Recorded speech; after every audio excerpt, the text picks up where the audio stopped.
Hello, everyone. Welcome to a fortnight of the war between Ukraine and Russia.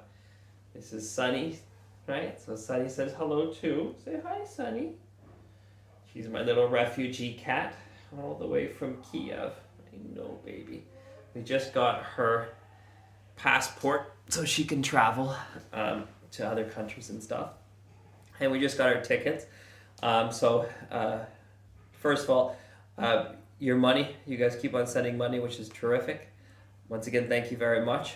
We just spent the last couple days about 300 euros. So what is that? That's about 450 Canadian dollars. We sent to three different women in two were in Kiev, one was in Chernigiv, who needed money to buy groceries and stuff. So we sent them to there. Tomorrow I'm going to send another. So the problem, of course, is getting money into Kiev, of course, is the banks. If you've tried to send any money, because you need a very special bank account in order to get money in Ukraine from international banks. Now I have that bank account, fortunately. So what I have to do is I have to basically, through my company, my private school, I put money into my private school, which accepts students from around the world, right, internationally, and then that money is legally allowed to go into Ukraine, into my bank accounts in Ukraine, and from there I can send money to different people who need it. So like I said, we spent 300 euros of your money, much appreciated money.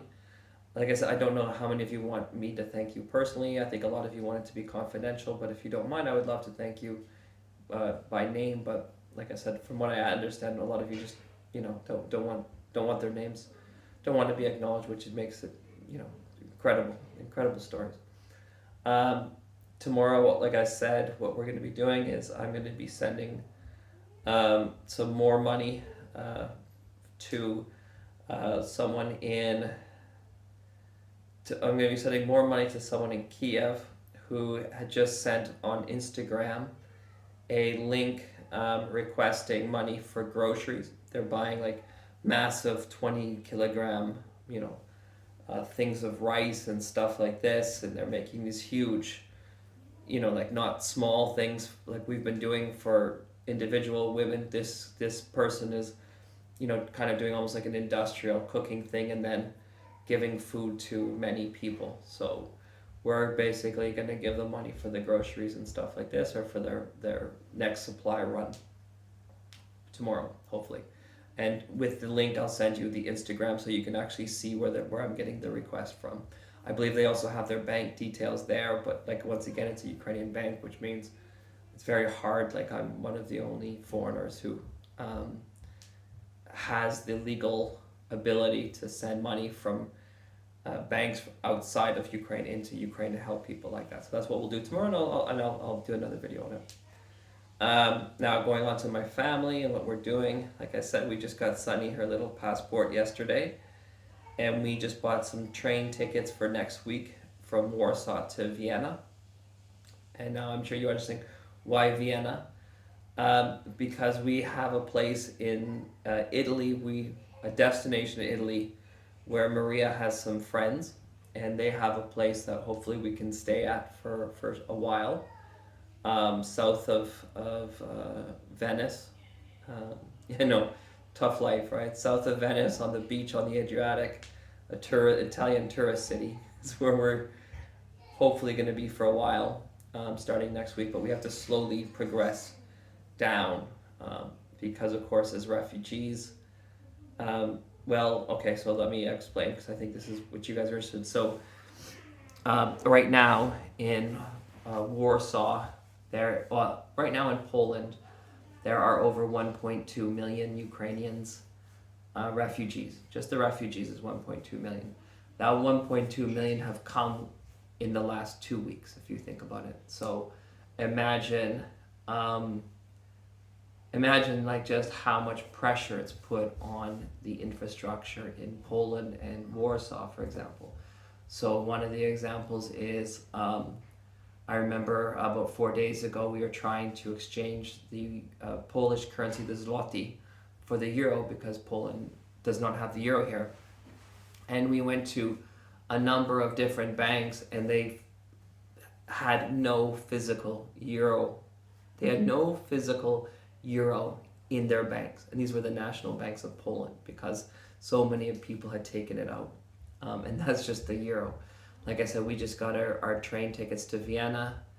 And it's I'll try to, the thumbnail for this, you'll see that's a picture of Warsaw Central Station with just all of those people are Ukrainians trying to kind of use this as a way to go out to, friends and family across Europe and North America as well.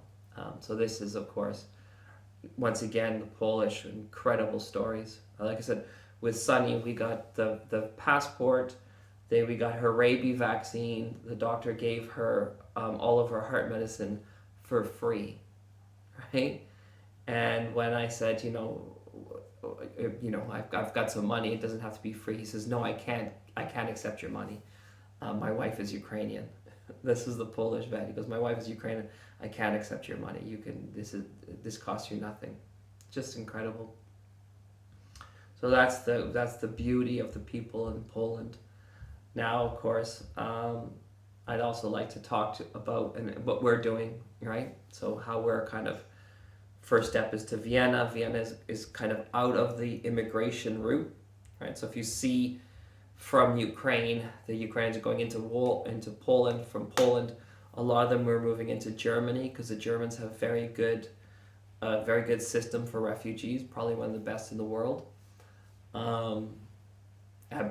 From what I understand, anyways, so the Ukrainians are kind of going that direction. If we can go a little off track to Austria, to Vienna, hopefully, there'll be train seats, for example, or bus seats just to get on, because right now everything is completely full, right?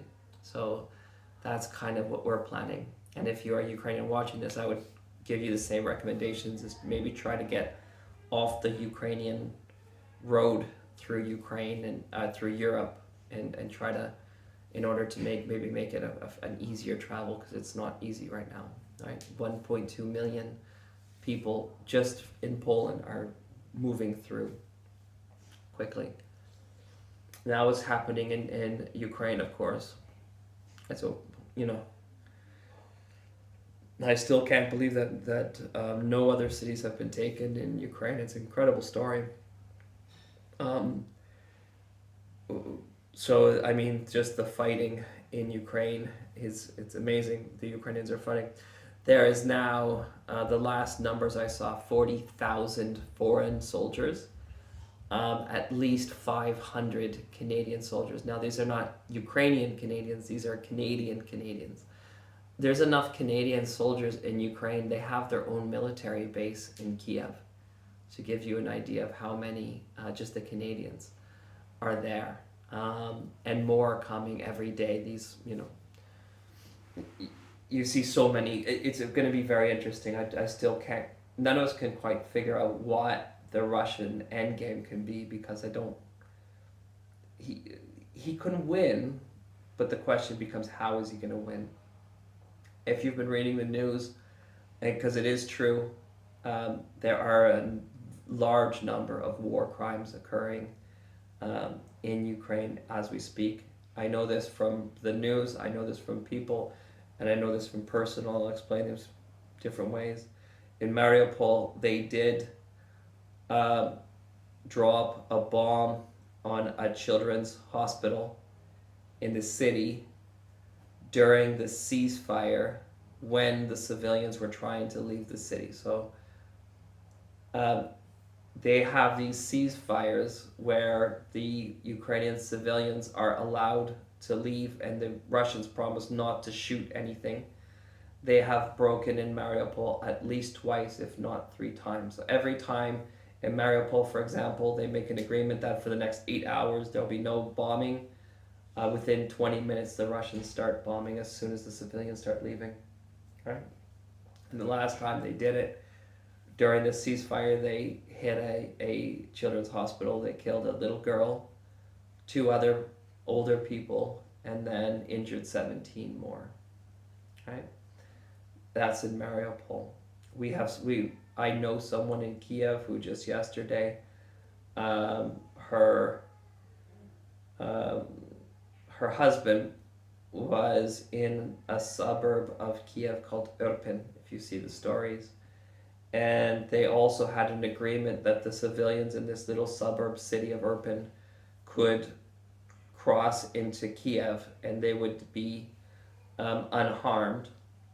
And as him and thousands of people were crossing, the Russian soldiers started shooting, and we do not know what's happened to him. So my thoughts and prayers to the person. I'm sure she doesn't want her name to be mentioned, but thoughts and prayers to her. She's a fantastic woman, and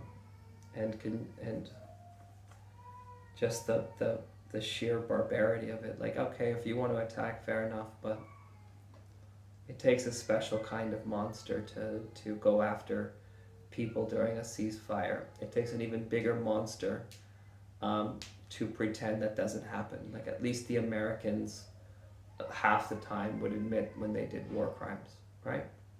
When they fucked up, basically. But this is something different. What we're looking at, I guess maybe we'll end, so that's kind of how shitty it's been in the present and the future.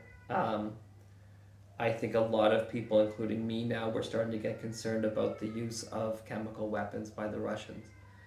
Now, I just talked to some friends of mine, they said, you're crazy. I'll tell you why I'm not crazy. I lived in Syria. The Bashar Assad Syrian playbook is to accuse the rebels of chemical weapons, accuse the rebels of having chemical weapons, so when you use chemical weapons yourself, you can say it wasn't me, it was the rebels, right? And of course, the Russians were in Syria for a very long time helping Bashar Assad.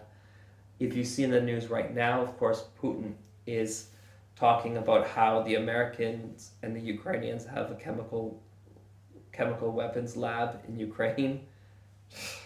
I mean, how stupid do you have to be as a Russian to believe? I mean, it just doesn't. It's so crazy. The only reason why I would think someone would believe the Americans and the Ukrainians have a chemical weapons lab in Ukraine is that deep down you know that you are wrong for supporting Putin, and it's your justification for you supporting a murderer. Right? Now, with this weapons lab, like I said, the fear is he's accusing the Ukrainians to use the weapons lab. So when the Russians use their chemical weapons on the Ukrainian cities, they can say it's not us, it's a Ukrainian operation.